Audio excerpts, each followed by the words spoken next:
Fala galera, bem-vindo ao meu canal Manual Humano e no vídeo de hoje a gente vai falar sobre as propriedades dos tecidos. Meu nome é Maria Luísa e eu sou fisioterapeuta, PhD em Ciências da Reabilitação e quero te ajudar a você se transformar num profissional top plaster.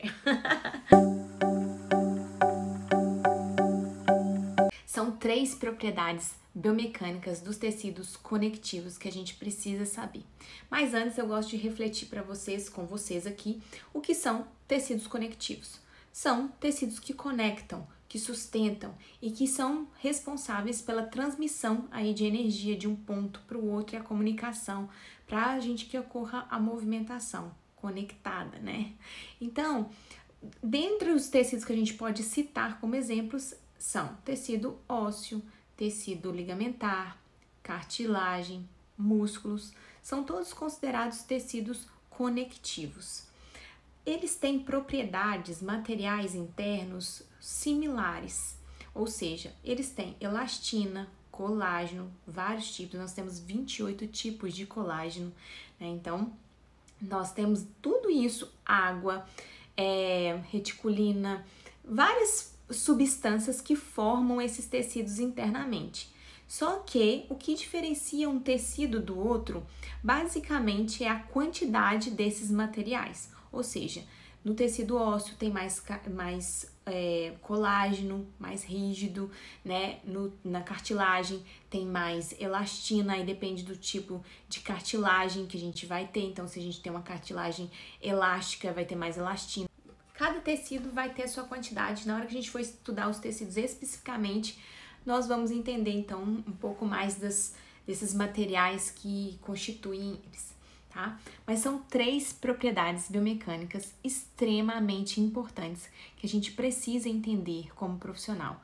Por quê? Porque nós usamos isso todos os dias e é importante a gente entender exatamente na prática clínica essas propriedades para que a gente não provoque um processo que chama iatrogenia, ou seja, a gente machucar o nosso paciente porque a gente passou do limite biomecânico dele. As 3 propriedades que a gente vai estudar é a elasticidade, a viscoelasticidade, a plasticidade, tá? A elasticidade, ela é mais fácil de compreender porque a gente convive com isso com muita frequência no nosso dia a dia. Ou seja, se eu pego aqui uma gominha, né, de cabelo, isso é mais comum, se eu aplico uma força, ela deforma. Eu aplico uma força, ela deforma. E por aí vai. E quando eu tiro essa força, ela volta ao seu comprimento original. Então, esse é o conceito de elasticidade.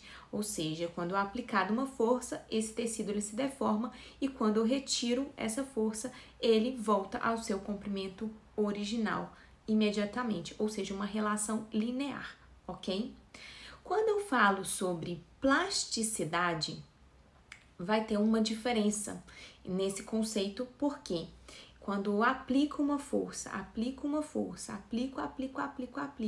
e o tecido começa a estragar, a deteriorar, a se romper, ter micro rupturas, quando eu soltar, ele não vai voltar ao seu comprimento original, né? Até que a gente pode chegar a um ponto que chama ponto plástico e ter ruptura total desse tecido. E o terceiro conceito é a viscoelasticidade. O que é a viscoelasticidade? Ou seja, eu aplico uma força, mas o tecido precisa de um tempo para se deformar, tá? E quando eu retiro essa força, essa carga que eu tô aplicando, ele também precisa de um tempo para se retornar ao comprimento original. Então, por que é importante esses conceitos na nossa prática clínica? Por quê? Porque se eu faço uma força, o meu tecido deforma pela sua propriedade elástica. Só que eu quero ganhar comprimento muscular, não quero? Então, eu tenho que aplicar uma força e sustentar, eu já estou aplicando a viscoelasticidade. E eu posso aplicar uma força maior para que eu provoque um estímulo no organismo para que ele, ao longo do tempo, ele aumente o seu comprimento muscular, tá? tá? A gente vai estudar um pouco mais sobre isso para aumentar mesmo o comprimento muscular, mas se eu aplico essa força e sustento, eu estou aplicando a viscoelasticidade. Se eu aplico uma força, mas ela não é capaz de provocar uma deformação importante no meu tecido, eu também, quando eu soltar, ele volta ao comprimento original. Então, eu não estou fazendo nenhum tipo de provocação para ganhar comprimento muscular, tá? E eu também não posso aplicar demais essa força, porque eu posso ter ruptura do tecido e machucar o meu paciente quando eu passo do ponto plástico.